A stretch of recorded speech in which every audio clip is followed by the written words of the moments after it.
from No Small Affair to Pretty in Pink was that fast. Mm-hmm. Seemingly. Like a year, right? Yeah.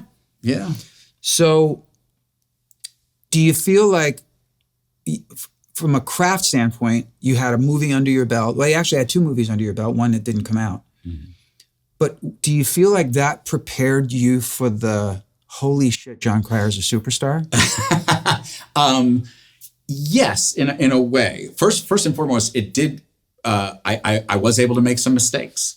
I was able to see, see what I did in the Bob Altman movie and say, okay, no, that's, there's some things worked in that, some things didn't, and we were improvising, so we were failing most of the time. Right. And then No Small Affair was sort of a stab at a May-December romance thing with me and Demi Moore. And that was a great learning experience. I worked with Vilmos Zsigmond, who's one of the all-time great cinematographers. Jerry Schatzberg was the director who did Panic in Needle Park, and and so that was a big learning experience. But I don't know that I would have been, if I'd been cast in Pretty in Pink first, it would not have been as good. Not Ducky would not have been nearly who he was. I needed that the confidence I got from the first 2. Do you think you got Pretty in Pink from No Small Affair? No, I don't think. Or they were separate. They were separate. They were mostly Pretty in Pink was a very singular thing. I mean, I literally got it because I went in the room with Molly and they just said, "Oh, this is the perfect dynamic." She was a little remote, which was exactly what they wanted. They wanted and I was always improvising jokes with her that were sometimes falling flat, and they wanted that. Yeah. It was just one of those things that, or at least she was making you think that they were falling flat. Yeah. And again, the thing about Molly that's remarkable is she, everything is internal. Everything is really small. I mean, I would do scenes with her and I'd be like, when is she going to start? And then you'd see the movie and you go, oh, it's all in there. Wow. It's just in there, and that's remarkable. A lot of there's a lot of wonderful performers that have that, where it's just, the stuff is happening down so deep that they don't have to, it doesn't have to come out, So when Pretty in Pink, because the success of that and I think it's pretty well documented, the making of but I'm curious about the impact it had on you. Oh. Not so much your career, but on you, because you would have been, that was 80? It was 86, so I would have been 21. Yeah. Yeah, which is, so now I can drink. When I was 21. Oh, yeah. So, okay, talk to me. So, yeah, so that, and you're right, there was a little bit of a step up thing, because I had a huge disappointment. My first movie didn't come out at all. Right. Then my second movie, I was a star of, but it tanked. Right. I remember going to some of the theaters the night that it came out, just to see if people were showing up. And, there was, there were some. I remember there was one scene where I'm shirtless, where I take off my shirt, and somebody in the back yelled, "Where's the beef?" Which is a reference that a lot of people don't get anymore, but it was a very famous commercial at the time. Where's the beef? It was implying that you were a little too thin. It was implying that I was thin and that I was not particularly muscular, which is true. Yeah. But seeing myself on screen and hearing howls of derision from the audience was also a reset for me. But what it made Pretty in Pink was I was much more prepared psychologically.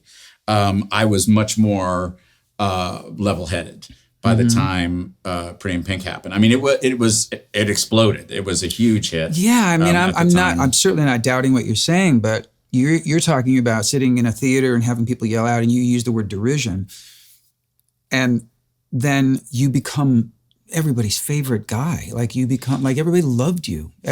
I wonder. I can relate to it in a way when my first video came out and my second video came out, and then I was off to the races. And literally on a Wednesday, I went through a mall and nobody who fucking knew who I was.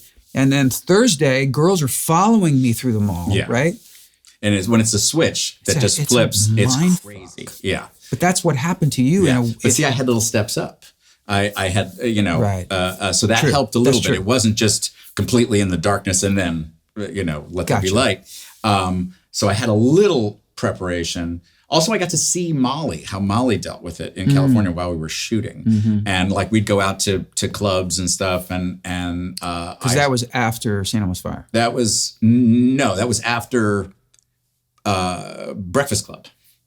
Right. For Molly. That's what I meant. Breakfast Yes. Club. Yes. St. Elmo's Fire happened after Pretty in Pink, Yes. actually. And I did audition for St. Elmo's Fire. I'm fine with it.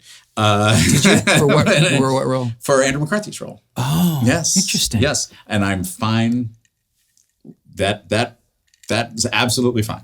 going to circle. I'm going to worked out circle great. back to because I have a question for you, but I'll circle back to it. Okay. Go ahead. So, but at any rate, so I got to observe Molly sort of dealing with it, who was fairly graceful about it, but she was remote, and that sort of frostiness protected her because people were a little intimidated by her.